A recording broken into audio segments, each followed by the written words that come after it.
परम आदरणीय भाइयों बहनों और सज्जनों, इस कोरोना के महामारी के संकट के समय में भी आप लोग सकुशल होंगे ही। मुझे पूरे देश से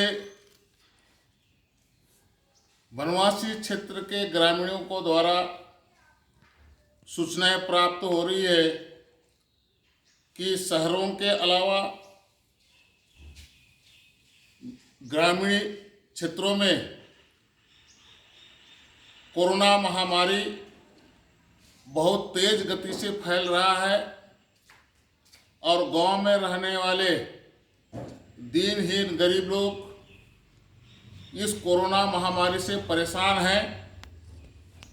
उन लोगों में इतनी जागरूकता नहीं होने के कारण इलाज कराने में उनको समझ में नहीं आ रहा है।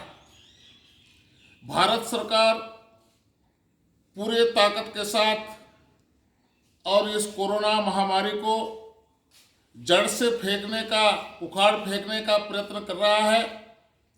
आप सबको इस संबंध में जानकारी होगा। मैं आज आप सभी स्वयंसेवी संगठनों, अखिल भारतीय वनवासी कल्याण आश्रम और अखिल भारतीय जनजातीय सुरक्षा मंच के कार्यकर्ताओं से अपील करना चाहता हूं कि जिस तेज गति से कोरोना महामारी और देश के वनवासी क्षेत्रों के ग्रामीणों में और जिस प्रकार से तेज गति से बीमारी फैल रही है, इसको जड़ से समाप्त करने के लिए हम सबको सामने आने की जरूरत है। हम सब लोग मिलकर के अगर ये दीनहीन गरीब जनता को हम खड़ा करने के लिए, उनको जागरूक करने के लिए और ठीक से इलाज कराने का प्रयत्न किया तो मैं समझता हूं कि ग्रामीण क्षेत्र से बीमारी जड़ से समाप्त हो जाएगा। मैं आप सबसे विनम्रता के साथ और निवेदन करना चाहता हूं कि हम सब लोग आगे आएं, इस महामारी को जड़ से मुक्त करने के लिए और हम काम में लग जाएं। ये जो महामारी का समय है, जैसा गरीब लोग, गांव के लोग जो परेशान हो रहे हैं, पूरा गांव का गांव सो रहा है। अधिकांश ऐसी सूचनाएं पूरे देश के वनवासी क्षेत्र से समाचार आ रहा है।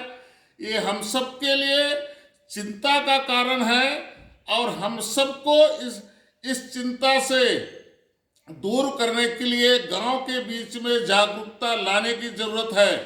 हम सब लोग मिलकर के गांव को जागरूक करें और इस महामारी में जनता के बीच खड़ा होकर के इस महामारी को ठीक करने के लिए हम सब मिलकर के सहयोग करें।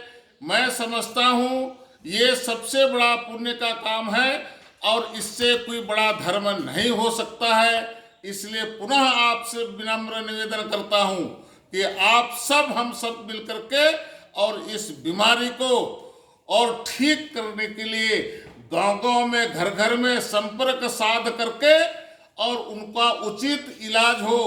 जैसा भारत सरकार और चिंता कर रही है और जो काम कर रही है, उस दिशा में हम आप सब लोग काम करेंगे तो हम सबको निश्चित रूप से सफलता मिलेगी और वनवासी क्षेत्र और शहरी क्षेत्र खुशहाल जीवन जिएगा। यही आप सबसे प्रार्थना है।